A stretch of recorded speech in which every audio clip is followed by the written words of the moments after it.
ಭ್ರಷ್ಟಾಚಾರದ ವಿರುದ್ಧ ದೂರು ಸಲ್ಲಿಸುತ್ತಿದ್ದ ಬೆನ್ನಲ್ಲೇ ಟ್ರಾನ್ಸ್ಫರ್ ಆದ ತುಮಕೂರು ವಿಭಾಗದ ಡಿಸಿ. ಭ್ರಷ್ಟಾಚಾರದ ಸಾಲು ಸಾಲು ಸುದ್ದಿ ಪ್ರಸಾರವಾಗುತ್ತಿದ್ದಂತೆಯೇ ಕೆಎಸ್ಆರ್ಟಿಸಿ ಸಂಸ್ಥೆಯ ತುಮಕೂರು ವಿಭಾಗದ ಡಿಸಿ ಟ್ರಾನ್ಸ್ಫರ್. ಇದು ನವ ಕರ್ನಾಟಕ ಟಿವಿಯ ಬಿಗ್ ಇಂಪ್ಯಾಕ್ಟ್. ನಮ್ಮ ವಾಹಿನಿಯ crime bureau head Shilpa R Gowda ಅವರು ನಡೆಸಿದ್ದ ಕಾರ್ಯಾಚರಣೆ. ಭ್ರಷ್ಟಾಚಾರಕ್ಕೆ ಕುಮ್ಮಕ್ಕು ಕೊಡುತ್ತಿದ್ದಾರೆಂಬ ತುಮಕೂರು ವಿಭಾಗದ ಡಿಸಿ ಮೇಲಿನ ಆರೋಪ.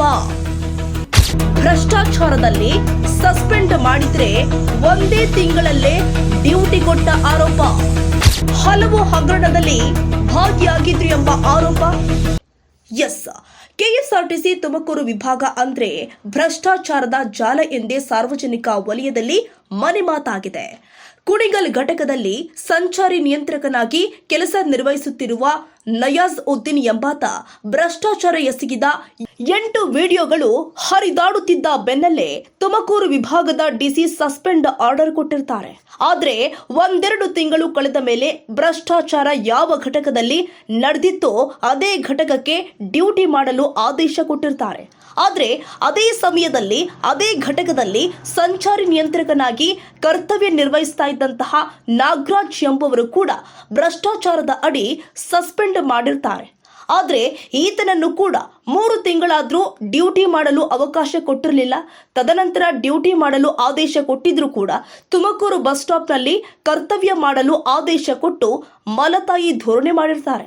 ಇದೇ ವಿಚಾರವಾಗಿ ತನಿಖೆ ಕೈಗೊಂಡ ನಮ್ಮ ವಾಹಿನಿಯ crime bureau head Shilpa R Gowda ಅವರು ನಯಾಜ್ ಉದ್ದೀನ್ ಎಂಬಾತ ಸಿಎಂ ಕಚೇರಿಗೆ ಸುಳ್ಳು ಪತ್ರ ಬರೆದು ಕೆಲಸಗಿಟ್ಟಿಸಿಕೊಂಡಿದ್ದ ರೋಚಕ ಸತ್ಯವನ್ನ ಬಯಲು ಮಾಡಿ ಇದರಲ್ಲಿ ಅಧಿಕಾರಿಗಳ ಪಾಲು ಇದೆ ಎಂದು ವಾಹಿನಿಯಲ್ಲಿ ಪ್ರಸಾರ ಮಾಡಿ ಇದರ ವಿರುದ್ಧ ಲೋಕಾಯುಕ್ತ ಕಚೇರಿಗೆ ದೂರನ್ನ ಸಲ್ಲಿಸುತ್ತಾರೆ. ಇನ್ನು ಮುಂದುವರೆದು ತನಿಖೆ ಶುರು ಮಾಡಿದಾಗ ತುಮಕೂರು ವಿಭಾಗದ ಭ್ರಷ್ಟಾಚಾರವನ್ನ ಎಳೆ ಎಳೆಯಾಗಿ ಬಿಚ್ಚಿಡುತ್ತಾರೆ. ಅದರಲ್ಲಿ ತಿಪಟೂರು ಡಿಪೋದಲ್ಲಿ ಸಂಚಾರಿ ನಿರೀಕ್ಷಕಿಯಾಗಿ ಕರ್ತವ್ಯ ನಿರ್ವಹಿಸ್ತಾ ಇದ್ದ ರೂಪಾ ಜಿಎಲ್ ರವರ ಕೋಟಿಗಟ್ಟಲೆ ಭ್ರಷ್ಟಾಚಾರ ಹಗರಣದ ಪ್ರಸಾರ. ತುರುವೇಕೆರೆ ಡಿಪೋದಲ್ಲಿ ಸಹಾಯಕ ಲೆಕ್ಕಿಗನಾದ ಬಾಬು ರಾಜೇಂದ್ರ ಪ್ರಸಾದ್ ರವರ ಭ್ರಷ್ಟಾಚಾರದ ಹಗರಣ ಪ್ರಸಾರ. ಅದಲ್ಲದೆ ಡೀಸೆಲ್ ಹಗರಣ, ಫೋನ್ ಪೇ ಹಗರಣ, ಮೆಡಿಕಲ್ ಹಗರಣ, ವರ್ಗಾವಣೆ ಹಗರಣ, ಸ್ಪೇರ್ ಪಾರ್ಟ್ಸ್ ಹಗರಣ, ಸಸ್ಪೆಂಡ್ ಆದವರಿಗೆ ಮತ್ತೆ ಡ್ಯೂಟಿ ಕೊಡುವ ಹಗರಣ, ಹೀಗೆ ಎರಡ ಹಲವಾರು ಹಗರಣದಲ್ಲಿ ಡಿಸಿರವರ ಕೈವಾಡ ಇದೆ ಎಂದು ಸಾರ್ವಜನಿಕರು ಮೇಲಧಿಕಾರಿಗಳಿಗೆ ದೂರನ್ನ ಸಲ್ಲಿಸಿ ವರ್ಷಗಟ್ಟಲೆ ಕಳೆದ್ರೂ ಕೂಡ ಡಿಪಾರ್ಟ್ಮೆಂಟ್ ಲೆವೆಲ್ಗೆ ಇನ್ನೂ ತನಿಖೆ ಮಾಡುತ್ತಲೇ ಇದ್ದಾರೆ.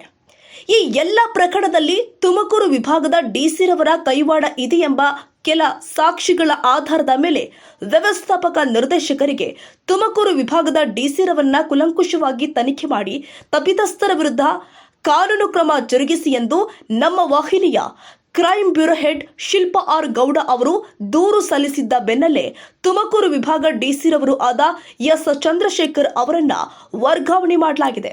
ಆದರೆ ಸ್ಥಳ ನಿಯೋಜನೆ ಮಾಡಿಲ್ಲ ಎಂಬ ಮಾಹಿತಿ ಲಭ್ಯವಾಗಿದೆ. ಆದರೆ ತಪ್ಪಿತಸ್ಥರಿಗೆ ಶಿಕ್ಷೆ ಆಗಬೇಕು ಎಂಬುದು ನಮ್ಮ ವಾಹಿನಿಯ ಆಶಯ. Shilpa R Gowda, crime bureau head, Nava Karnataka TV.